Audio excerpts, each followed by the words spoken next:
السلام علیکم دوستو، آپ کو ایک دفعہ پھر سے اپنے ولاگ میں ویلکم کرتے ہیں۔ آپ دیکھ رہے ہیں ہمارا YouTube channel U P update. آج کی دو بڑی بریکنگ نیوز آپ کے ساتھ شیئر کریں گے۔ تنخواہ اور پینشن ادائیگی کی اچھی خبر جو ہے وہ شیئر کریں گے، اور صوبائی حکومت کا ملازمین کے حق میں فیصلہ وہ آپ کے ساتھ نیوز پیپر جو نیوز پیپر میں گورنمنٹ نے شائع کیا ہے اس حوالے سے نیوز آپ کے ساتھ شیئر کریں گے۔ چینل پر پہلی مرتبہ ہے تو چینل کو سبسکرائب کریں، ویڈیو کو مکمل واچ کریں، کیونکہ 2 سے 3 اہم مختلف قسم کی خبریں آپ کے ساتھ شیئر کی جا رہی ہیں۔ سرکاری ملازمین کو تنخواہوں کی ادائیگی سے متعلق گائیڈ لائنز جاری کر دی گئی ہے۔ تنخواہیں اور پینشن ہر ماہ کی پہلی تاریخ کو وفاقی گرانٹ کی وصولی سے مشروط کر دی گئی ہے۔ پشاور کے حوالے سے KPK کے حوالے سے نیوز ہے دوستو۔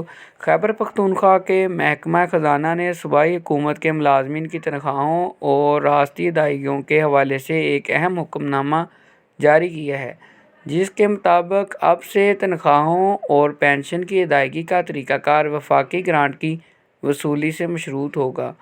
محکمہ خزانہ نے دوستو یہ مشاہدہ کیا ہے کہ صوبائی اکاؤنٹ نمبر 1 نان فوڈ سے تنخواہیں اور راستی کی ادائیگیاں وفاقی گرانٹ کی پیشگی وصولی کے بغیر کی گئیں، جس کی وجہ سے اکاؤنٹ کا بیلنس منفی ہو گیا۔ چونکہ ادائیگی کے وقت وفاقی گرانٹ وصول نہیں ہوئی تھی، اس لیے صوبائی حکومت کو مالی مشکلات کا سامنا کرنا پڑا۔ جاری کردہ حکم نامے میں کہا گیا ہے کہ صوبائی حکومت، اسٹیٹ بینک آف پاکستان اور وفاقی حکومت کے مابین طے پانے والے مفاہمتی یادداشت کے تحت مثبت نقد بیلنس کو یقینی بنانے کے لیے تنخواہیں اور پینشن ہر ماہ کی پہلی تاریخ کو صرف اس صورت میں ادا کی جائیں گی جب صوبائی اکاؤنٹ نمبر وفاقی گرانٹ وصول ہو چکی ہوگی۔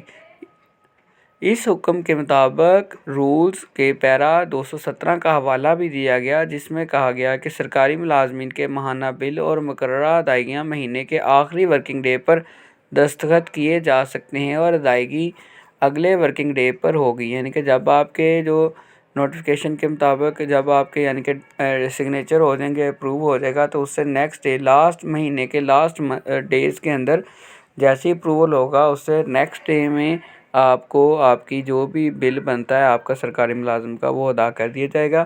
اس کے علاوہ ہر مہینے کی پہلی تاریخ کو سیلریز ان کے اکاؤنٹ میں ٹرانسفر کرنے کی بھی اس حوالے سے ہدایت جاری کی گئی ہے، کیونکہ اس طرح سے اگر وہ نہیں کرتے تو ان کا بیلنس وہ خراب ہو جاتا ہے، جس وجہ سے انہوں نے کہا کہ پہلی تاریخ کو آپ سیلری والا کھاتہ کلیئر کر دیا کریں۔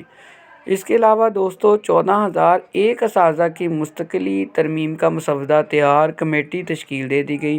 یہ بھی ایک اچھی خبر ہے آپ کے ساتھ جو شیئر کی جا رہی ہے کہ 14,001 اساتذہ، یہ بھی KPK کے حوالے سے ہے کہ ان کو جو کانٹریکٹ پر بھرتی تھے ان کو مستقل کرنے کے لیے مسودہ بھی تیار کر لیا گیا ہے، اور کمیٹی بھی تشکیل دے دی گئی ہے۔ اس میں کون کون سے ہیں، ڈیٹیل سے بات کرتے ہیں۔ صوبائی کابینہ کا مجوزہ ترمیم کے مزید جائزے اور سفارشات کی تیاری کے لیے قانون، تعلیم اور خزانے کے وزراء کو ٹاسک۔ کمیٹی مسودے کا جائزہ لے کر آئندہ کابینہ اجلاس میں حتمی سفارشات پیش کرے گی۔ فارغ اساتذہ پر اطلاق نہیں ہوگا، جو پہلے سے کانٹریکٹ جن کا ختم ہو چکا ہے ان کے لیے نہیں ہوگا، جو اس ٹائم موجودہ طور پہ کام کر رہے ہیں اور جن سے ایگریمنٹ میں لکھا ہوا ہے کہ آپ کو پرماننٹ کریں گے، ان کے حوالے سے ہے۔ سیکشن 3 کے سب سیکشن 1 میں 25 جولائی 2025 تحریر ہوگا۔ ترمیم ایکٹ 2025 سے تو متصادم نہیں ہوگی، محکمہ تعلیم۔